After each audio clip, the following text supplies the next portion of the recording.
This is Owl Talk, a Sigma Pi podcast featuring stories, news, updates, and more from the world of Sigma Pi fraternity. Welcome back to another episode of the Owl Talk podcast, and Happy New Year, everyone. We hope that you all had a wonderful holiday season, and for those of you who are still celebrating, we hope that your holidays are filled with happiness and fun with family and friends. Speaking of friends, today I'm happy to welcome a great friend and fraternity brother, Dr. Kevin Carey. Welcome to the Owl Talk podcast. Thanks for having me. I appreciate it. This is always one of those exciting podcasts to listen to throughout the year. I love when the episodes come out. Thanks. Kevin is the Assistant Dean and the Director of the 4-H Positive Youth Development Program at the University of Illinois Extension. It's a position that he's held in one form or another for about 2 years now.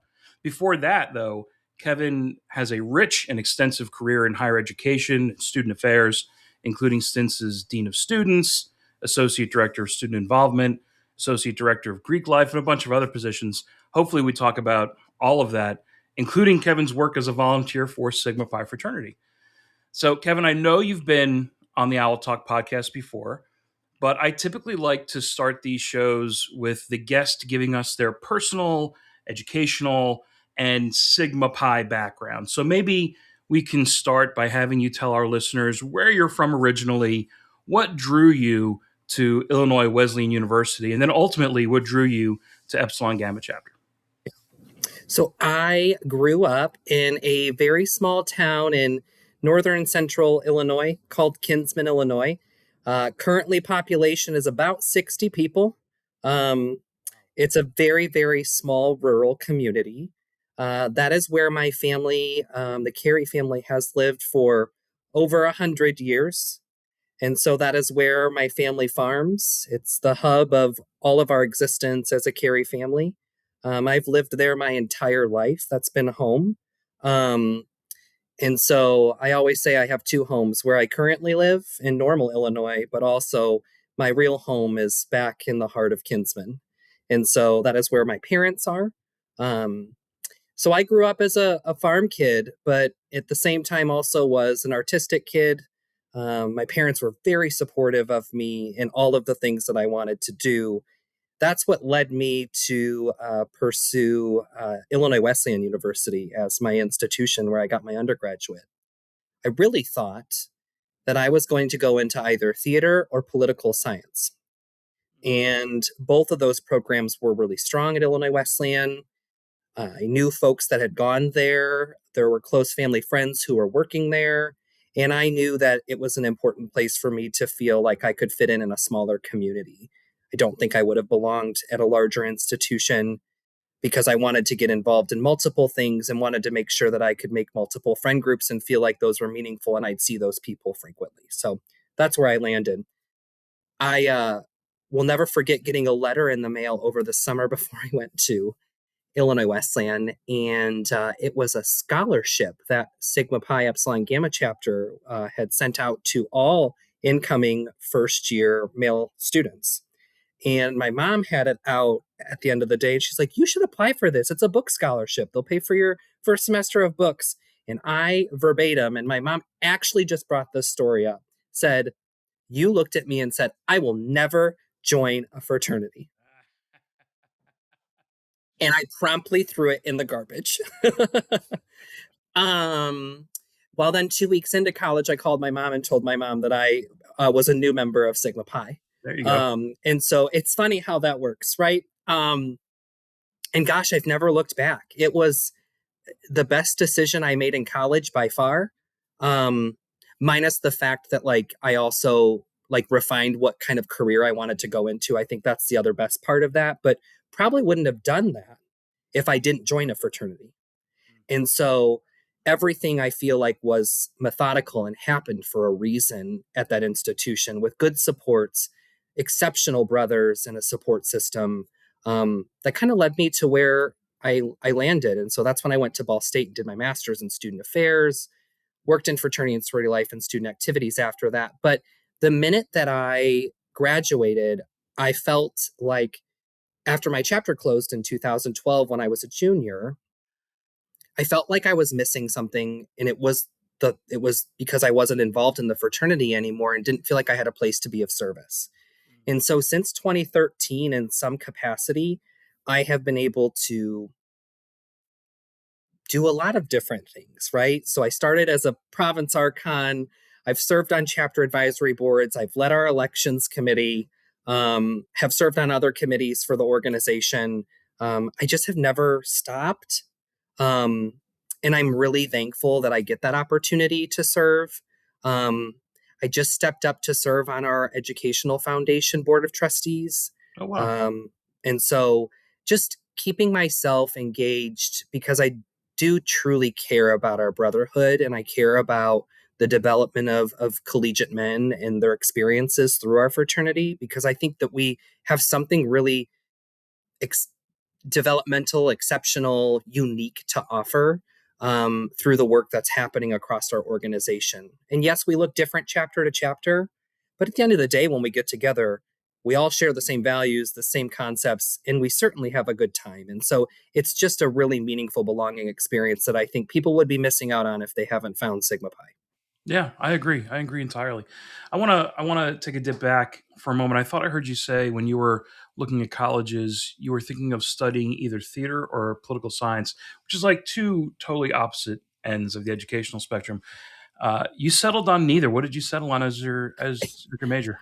I graduated with a degree in English. Wow, wow. So I got to tell you, Kevin, so did I. I got an English degree as well, and whenever I come across another English major, I always take this little detour and have this quick conversation. Look, eventually I moved into real estate and finance. I made a 20-year career out of that before I became a professor. But I got to ask, why English? What drew you to taking English as a major? I think there's two things. I took an intro to creative writing class my first semester of college, and the faculty member really drew me in, cultivated my creative side that I think I got from theater, but also my critical thinking side that I kind of maybe thought more from the political science perspective, and kind of married those together, which is liberal arts education in action. And he was my advisor. I took 6 classes with him. I fell in love with the department and the community it built. I knew the English degree was going to be extremely transferable for me because I didn't know what career I wanted. After my first year in college, not knowing what I wanted to do after Illinois Wesleyan, I had to land on something that I knew had skills in communication, writing, analytical thinking, group discussion, teamwork, and the English degree just felt naturally right.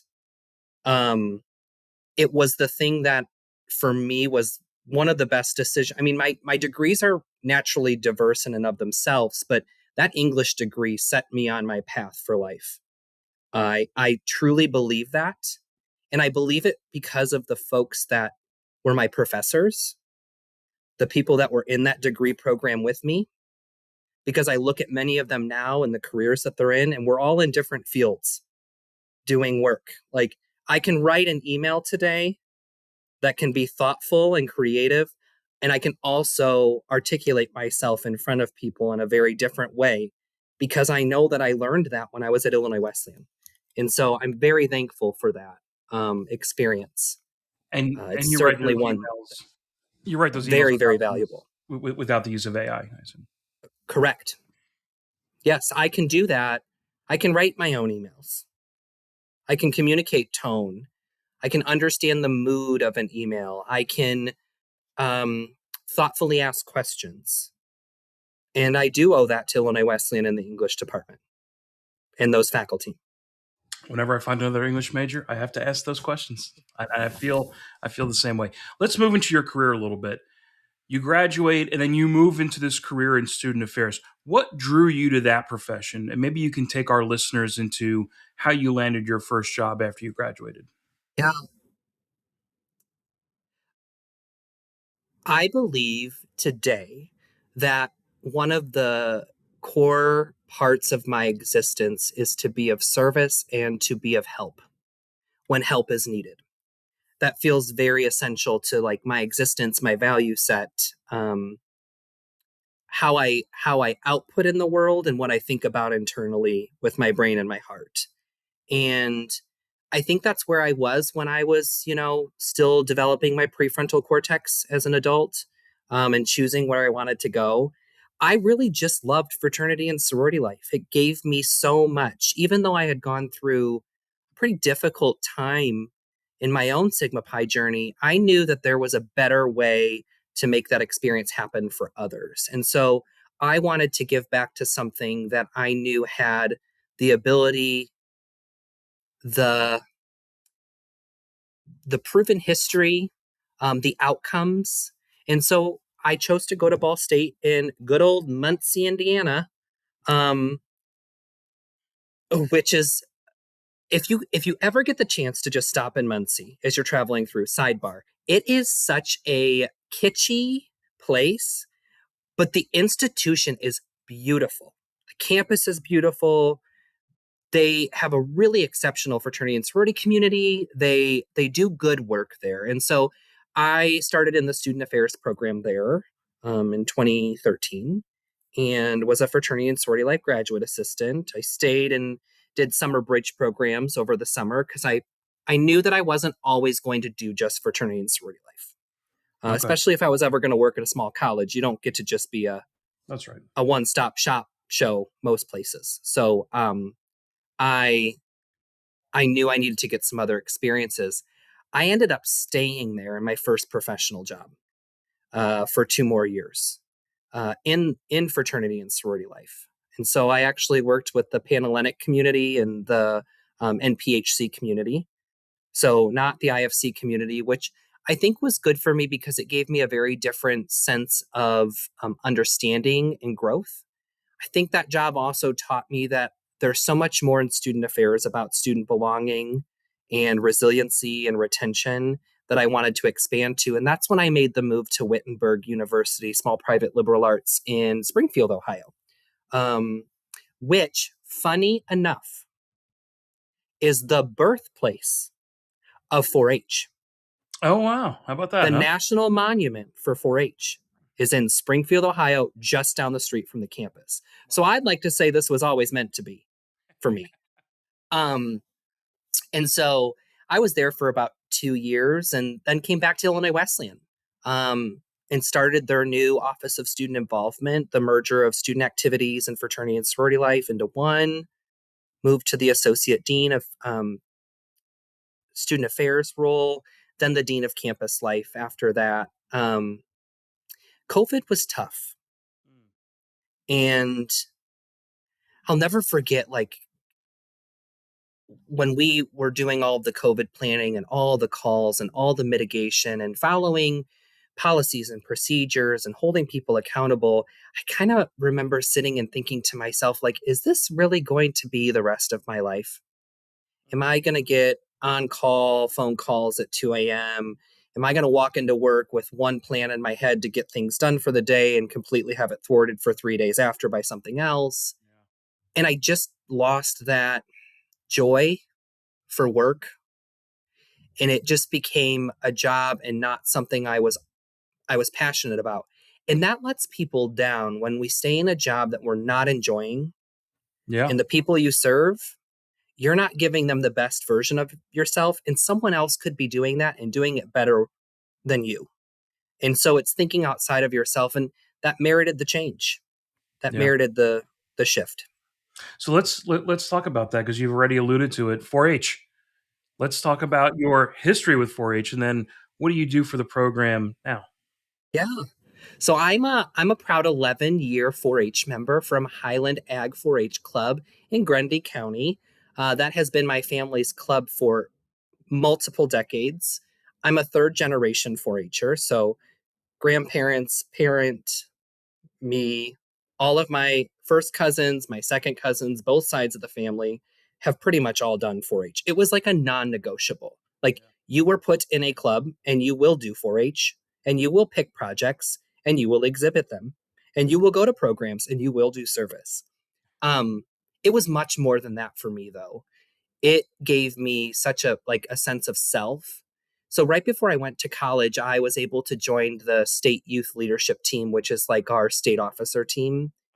And I was on that team for 4 years, so all the way through 2012. So while I was in college, I was also on the state leadership team. And it was one of the most pivotal 4-H experiences I had. And same with Sigma Pi. I never stopped volunteering for 4-H. I would judge at fairs. I was on the 4-H Foundation Board of Directors for 13 years. So fundraising.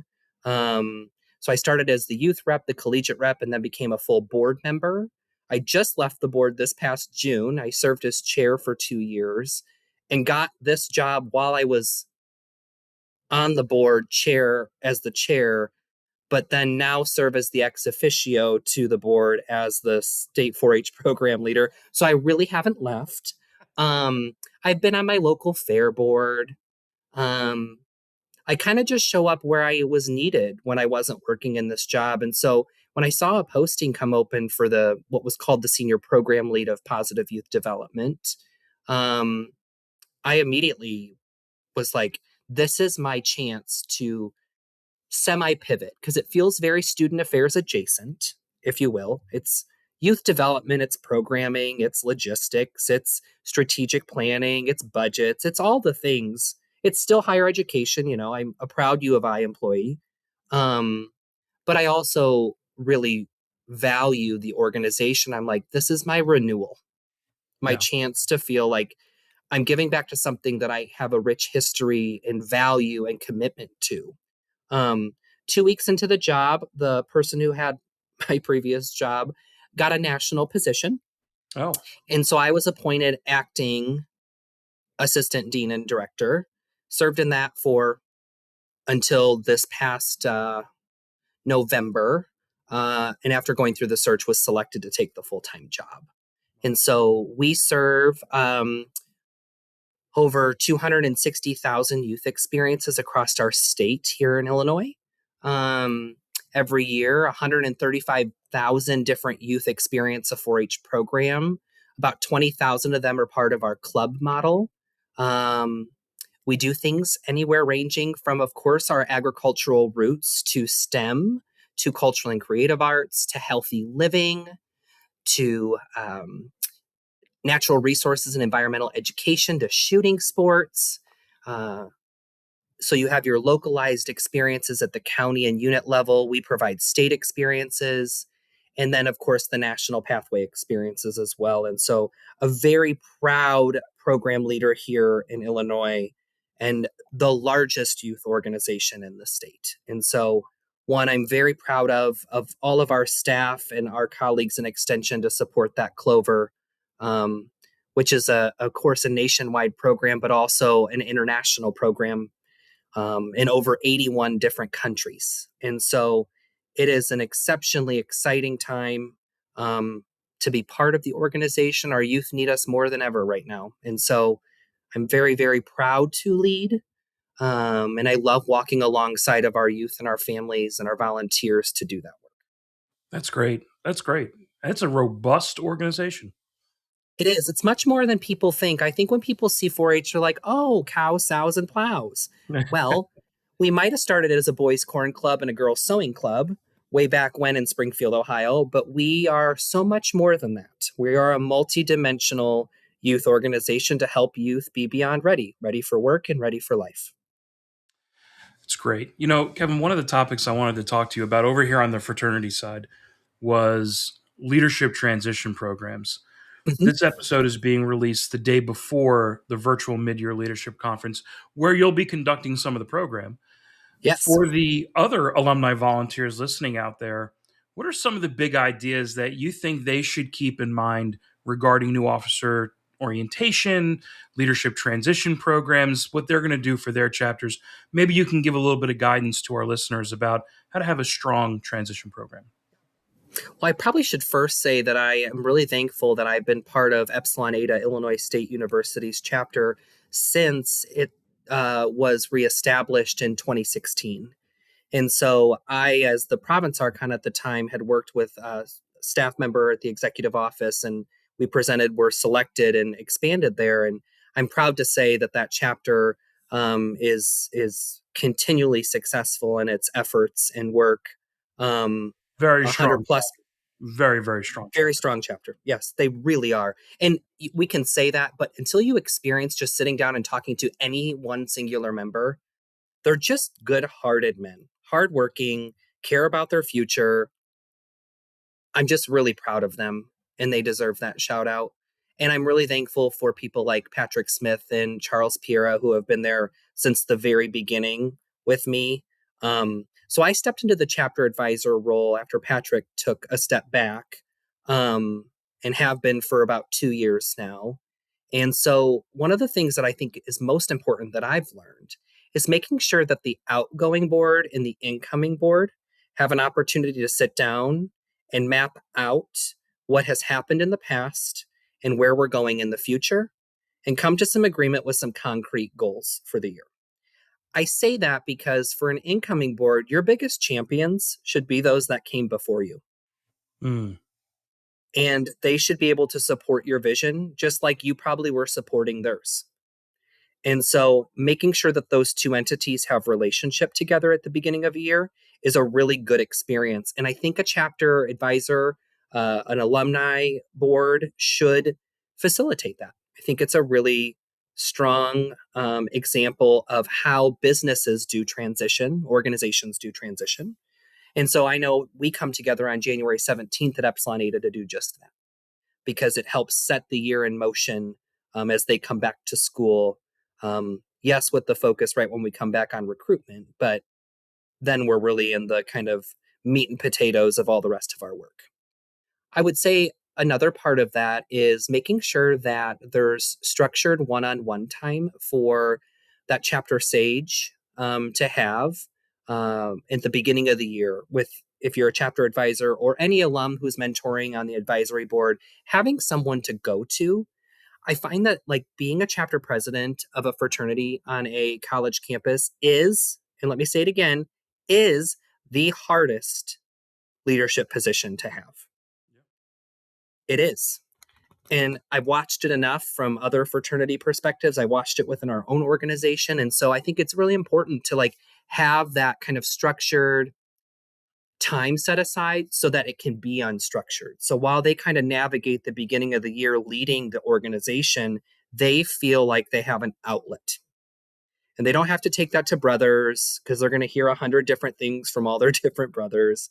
They have someone who's consistent for them. And I think that's a really important part to our work. And so, you know, if you're listening or even at mid-year, like thinking about how you're going to support their vision, not ours. Now, we can guide vision, we can guide decisions. Sometimes we have to say, no, this is actually how you have to do that right now. Yeah. But really letting them lead, but have established the relationship to do that, I think is very, very important. The other part to this, I think, is making sure that the chapter is aware of quarterly updates from the executive board. Not just like your normal chapter updates, you know, your reports and stuff, but really recapping as you go along in a year and helping them set those dates in advance so they know they're going to do a quarter in review. That's your like good big financial update with some maybe data there. That's highlights and key successes, challenges we've encountered, and then giving the chapter a chance to talk about it out loud back. It's a good sounding board session. I think that's really important for like continuity and sustainability of an officer board, because I don't believe officer transitions happens once and it's done. It's not like, here's your Google Drive, here's a meeting, here's this booklet, and here's some resources online, here's a training. Like, sorry, transition actually happens for officers until the very day they leave their office. Yeah, it's true. Because fraternities are evergreen in their nature, but they're ever changing in their day. And so we have to be prepared for whatever confronts us. And so that means we need to be able to be nimble and flexible and always know we might have to transition our own goals, transition with the chapter.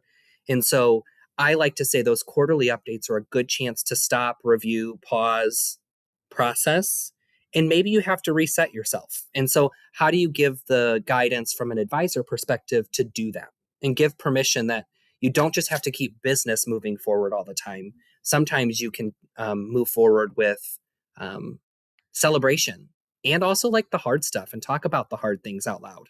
Don't shy away from it. I think that is sometimes a challenge for people.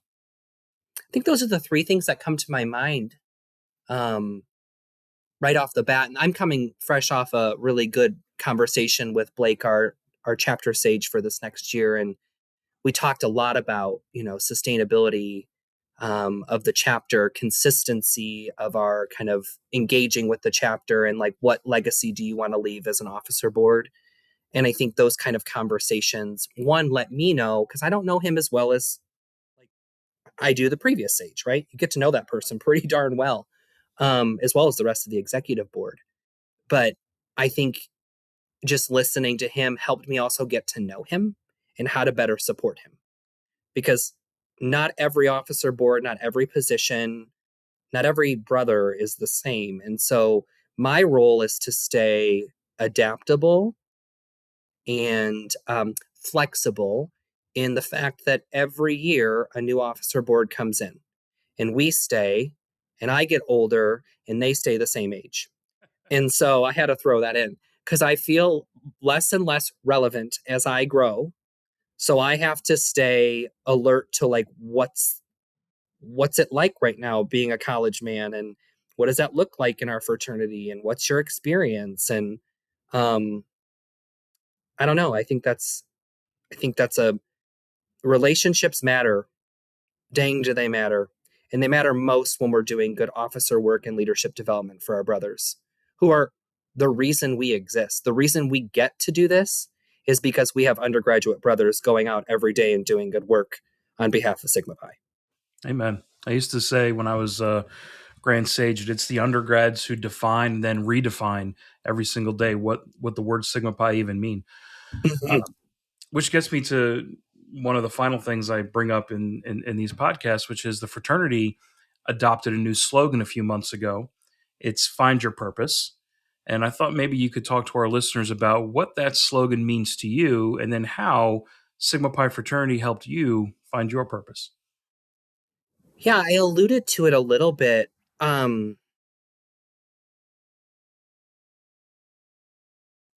go back to 2012 and the loss of our brother, Brandon Landau, and how difficult it was to navigate a tragic loss through the fraternity and the aftermath of that, the grief, the grief of a person who is extremely joyful and full of life, the loss of a chapter that certainly had its problems, but was such a community for so many of us. And really not feeling like I had a collegiate experience after that. And feeling very lost as an individual. And I know I wasn't the only one in our brotherhood at the time that felt that way. And it was really difficult to kind of put myself back on my feet going into that summer. I stayed at Wesleyan. I worked that summer.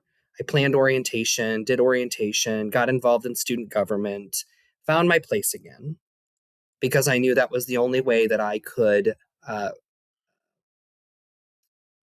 recenter myself as a person and find Kevin again. I think purpose today was defined by that, because for me, difficult things happen in life every turn of the road. You never wake up one day and think that I'm going to experience blank, but then you do and you're like, what do I do? Well, I go back to the fact that relationships are what matter, is that my circle of people have been there to help me remind myself where my feet are. And so as long as I can remember where my feet are and exist in my day and do my day, then I'm living the purpose that has been set out for me. And it doesn't always look pretty. It doesn't always go the best, but goodness gracious, if you can just enjoy the small things and see the gifts that are given to you, I think that you oftentimes are okay. And I find that to be what I get to do in this job every day. Youth are more resilient than I was at that age. They have a whole lot of things in front of them that weren't in front of me. And I'm really empowered by watching how, the youth that shows up, wakes up at 5 a.m., goes, milks their dairy cattle, goes to school, comes home, works on the farm, then goes and works their pizza job at night so they have money so they can enjoy time with their friends on the weekend. I'm impressed by, the young girl who is really interested in costume design and started sewing at a young age and wants to get involved in our new fashion review that we're doing at our state level and wants to be on the committee because she wants to go into fashion and knows that that's her career and she's going to do anything that gives her experience to do that. Those are those kind of stories that make me reminded that other people did that for me. So I have to pay it forward for their purpose. It's powerful. It's powerful, Kevin. Look, before we go, maybe you have some final, maybe parting words for the listeners. Anything you want to leave our listeners with? Well, I know that many of you are going to engage in the Mid-Year Leadership Conference the next 2 days, and I know that's a really powerful experience in and of itself. My advice as you go into those, and yes, we're virtual, and sometimes it can be really hard to stay focused virtually for long periods of time. Pull open that notebook, write some things down, and then go find one of your peer officers. Go to your officer team. Sit down and talk about what you took away. There's lots of good concepts, ideas, thinking that will come of that for you. Invest yourself for 2 days because it's 2 days of an entire year that you are now set out on as an officer to serve our fraternity. And I think you owe yourself that, you owe your chapter that, and our organization is better if you do that. And so I just want to empower you to be fully present and fully engaged and soak in the wisdom of folks there who are giving up their time. I know it's one of my favorite events of the year. I always love engaging with our brothers and talking about standard and judicial boards and, gathering our brotherhood and how we connect through our brotherhood. I know that sounds funny talking about let's talk about standards and judicial boards, woohoo, policies. But it is a really important part of our organization. But please just give yourself that chance and that opportunity because you're not doing it for yourself. You're doing it for others too. It's good advice. It's good advice. This is great. Kevin, thank you for being a guest on the Owl Talk podcast. Thanks for having me. Hope everyone has a good beginning of the new year. You can stay up to date on the latest in the world of Sigma Pi fraternity by following us across social media. We are at Sigma Pi, all one word, on Instagram, X, LinkedIn, and Facebook. On YouTube, we are at Sigma Pi Fraternity, also one word. Remember, you can always get the latest information on Sigma Pi Fraternity at sigmapi.org. Thank you to everyone who listened to this episode, and we look forward to you joining us for the next Owl Talk podcast.